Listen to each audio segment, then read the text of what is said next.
I'm enjoying what is probably going to be one of the last cozy evenings until the fall. We had a misty, cool day today, so I figured I should light a fire, enjoy the coziness until it's gone, and spring and summer are like interface. You know what I mean? In today's video, I wanted to talk about things that I did not do in my 20s. I got this idea from Leena Norms, and I'll link her video in the description. Where do I even start? So much pressure is placed on your 20s, or at least that's what it feels like when you're in your 20s.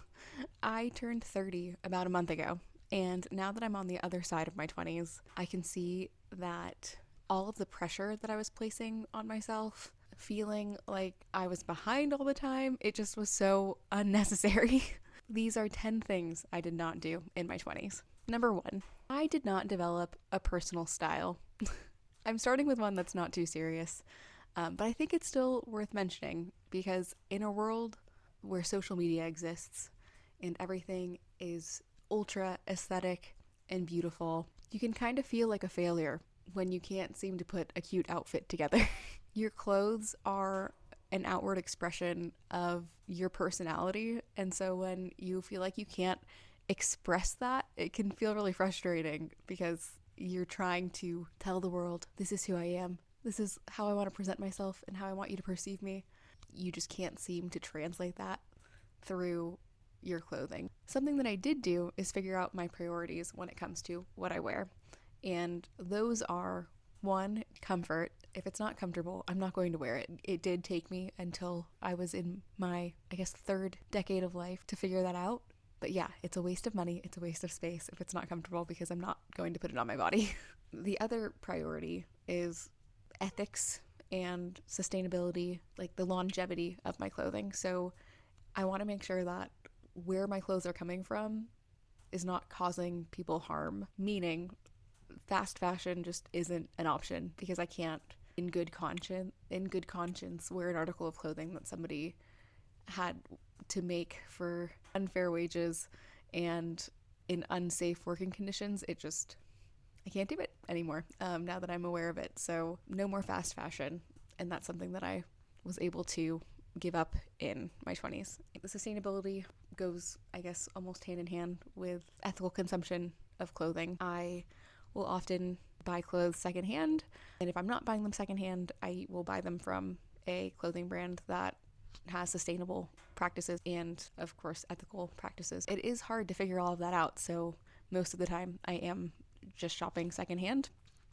and I just don't acquire clothing very quickly. Typically, that's just because I need to replace something that I haven't been able to mend, but that is a goal of mine, is to learn how to mend my clothing. Anyway, we're not talking about that. And then the last thing in the realm of not developing a personal style, something that I've learned is just like confidence is the most important thing to wear. If you are comfortable and confident, like you're rocking what you're wearing, you know? Number 2, I did not establish a career. I worked at least 10 different jobs in my 20s. Some of these were like part-time jobs that I did at the same time. It wasn't necessarily I switched jobs every year and that's how I managed to work 10 different jobs within 10 years of my life, but it was almost that. I switched jobs quite frequently. I didn't really know what I wanted to do when I graduated college, and as I mentioned, I've hopped around to a lot of different jobs. Every time I entered a job that I didn't absolutely love, I would get depressed and feel a bit like a failure because I couldn't see myself moving forward with that career path. And then the idea of starting over was really overwhelming, but the idea of staying in the same job felt impossible because I was so unhappy. I kind of got into this cycle of just like trying new things to figure out how to make money without feeling miserable. And I think what I've gained from my experience in the workforce over the last decade is your job does not have to be your passion. You're not a failure if your job isn't the love of your life. You know what I mean? Something that goes hand in hand with that is your job is also not the place where you need to gain your worth. Sometimes a job can just be a job. It's a place where you go, you do some work, you earn a paycheck, and you go home. And that's okay. And also, it kind of takes the pressure off when your job is not your passion, because if it doesn't work out, it's not the end of the world. You can just find another job where you go, you do some work, you earn a living, and you come home. Currently, the job that I have, I see value in what I'm doing, and I think that it's important work to be done. Is it my life's passion? No. I've just kind of gotten used to being able to go into my workplace, do the work that is expected of me. I try to go above and beyond, and then I come home and I do the things that I enjoy doing. And that's okay. That's like a perfectly reasonable way to live your life. And I think I had a really hard time accepting that earlier on in my 20s. I feel really happy that I've come to this place now. I'm definitely a lot more content. So yeah, I did not develop a career in my 20s. Number 3, I did not go skydiving in my 20s. This is more of an after you turn 18 situation, but a lot of my friends went skydiving in their 20s, and I did not.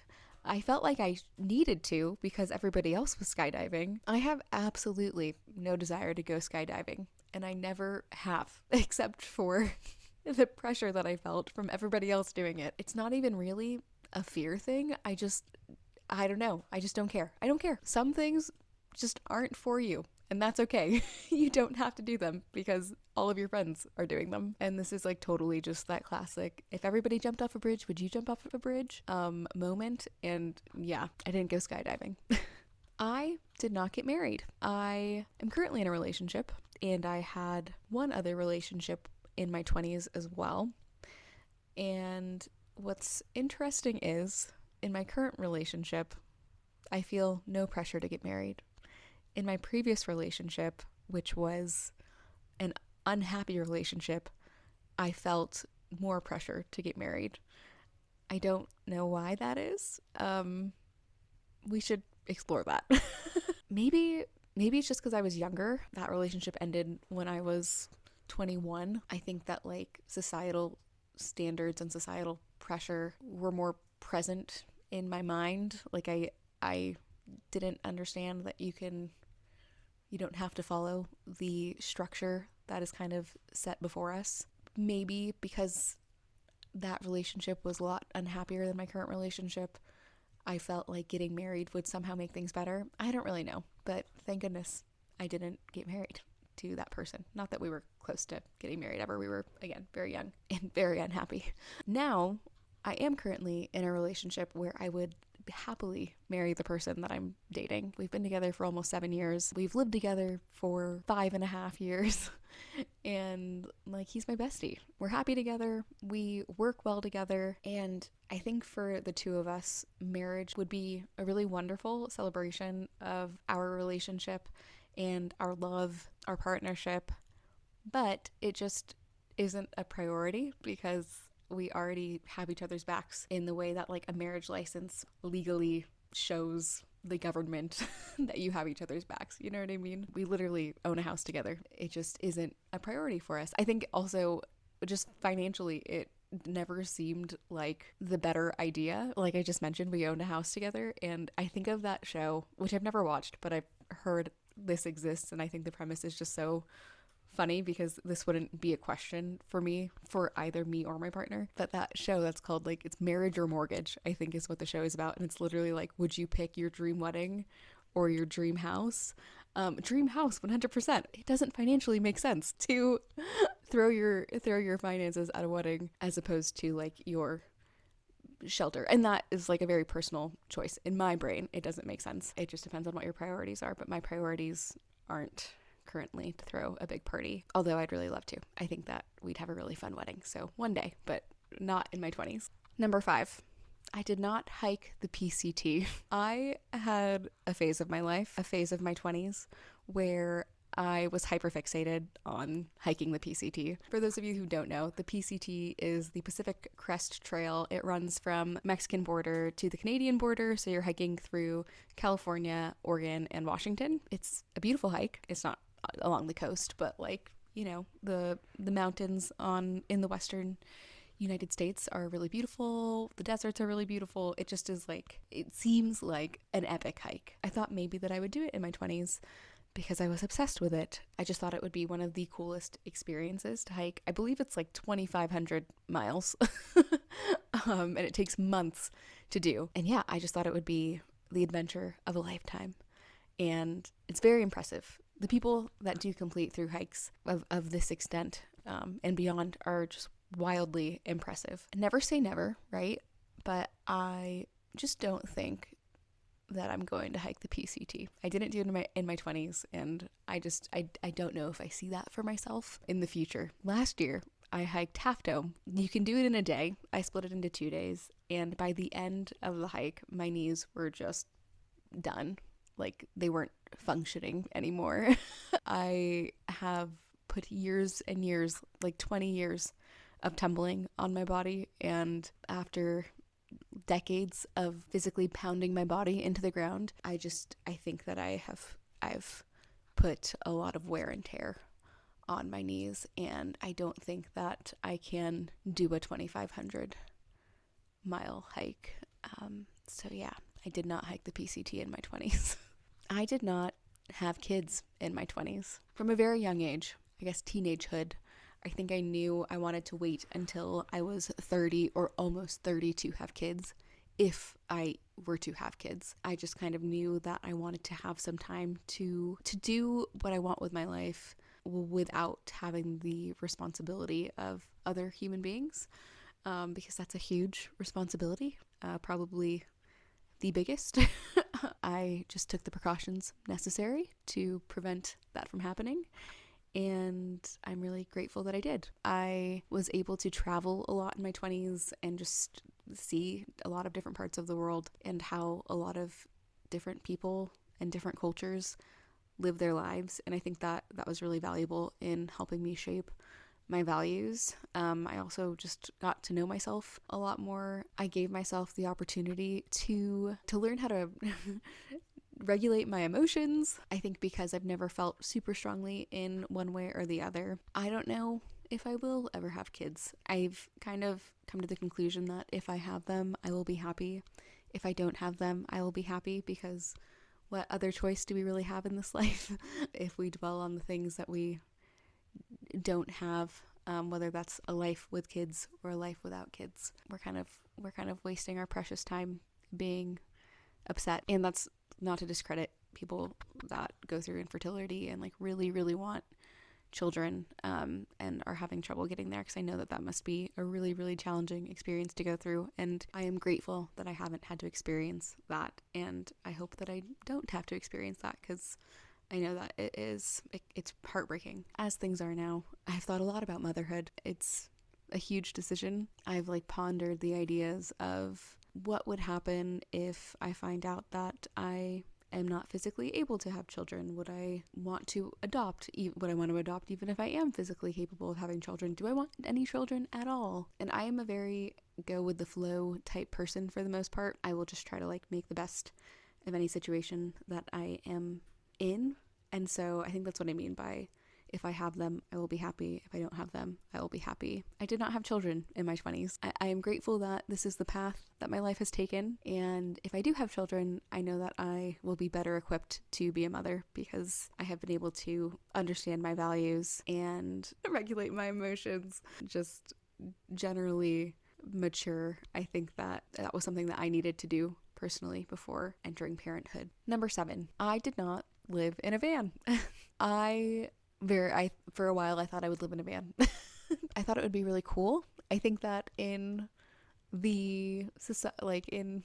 this economy, I think a lot of people think creatively about different housing situations and solutions. In the city where I'm from, housing is really, really expensive. So I just never thought that I would own a home in that area. I don't own a home in that area. Living in a van just seemed like a way to be able to own the space in which I'm living, as well as save money. I've also always thought it would be really, really fun to do a van conversion, and I have watched hours and hours of YouTube DIY van conversions. Again, I'm gonna say never. Maybe one day I will own a van and build out a van conversion, and maybe I'll live in it, or maybe I'll have it as a weekend camper where I take it out for spontaneous camping trips. But financially, in this moment, that is not possible. So I will not be doing a van conversion anytime soon. One day I would like to do that just because it seems like a really fun project. It still is kind of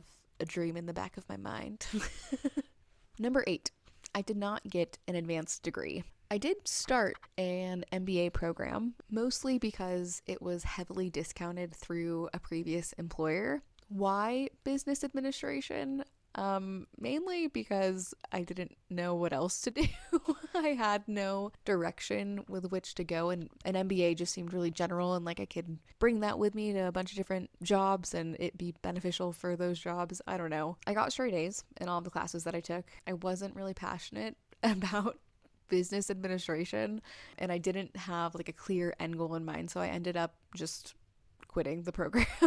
Now I know that if I am going to pursue a degree, because of how I am as a person, I need to either be incredibly passionate about what I'm learning or see the utility in what I'm learning, like know that this is going to bring me to a destination. Unless inspiration strikes, I don't see myself getting a master's degree or a doctorate anytime soon. Number 9, I did not work at a coffee shop. Of all the jobs that I had in my 20s, barista just wasn't one of them. I don't know, it's always seemed really cool. I love making things, so the thought of just like making bevies all day sounds like a lot of fun. I know that it's probably a lot more challenging than it seems, and I have worked a ton of customer service, so I know that that component would probably suck. But yeah, maybe in my 30s I'll have a stint as a barista just because I feel like I just need to experience that at some point in life. Number 10, I did not become a specialist. Ironically enough, my current job title has the word specialist in it, but I'm not a true specialist at anything. I'm not a doctor or a lawyer or a master woodworker or a plumber. Like I don't have something that I am the expert at.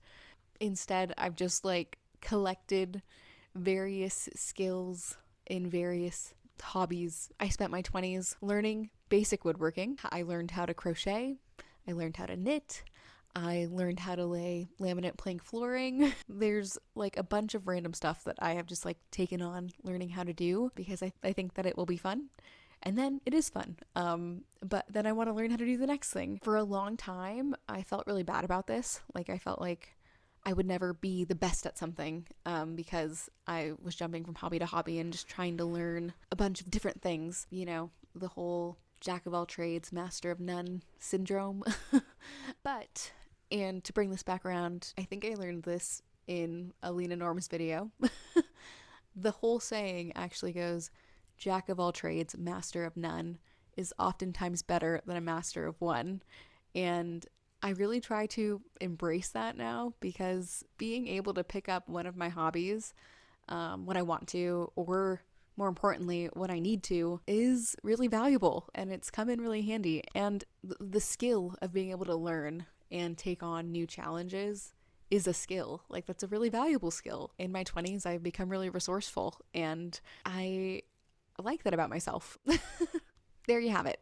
10 things I did not do in my 20s. I hope this video can serve as a reminder that you are not behind and you can do life in your own timing. For me, my 20s were about getting to know myself and understanding what my priorities are, understanding what my values are. I'm so grateful that that is how my 20s went. Now I have this like incredible foundation to build a career off of, to build my relationships off of, and to build a family off of, just generally like build my life on. I'm going to end this video on a book recommendation because this book really helped me when I was feeling stuck in my 20s, and that is The Defining Decade by Meg Jay. In the book, she talks about your life in 3 segments. So your work life, your relationships, as well as your health.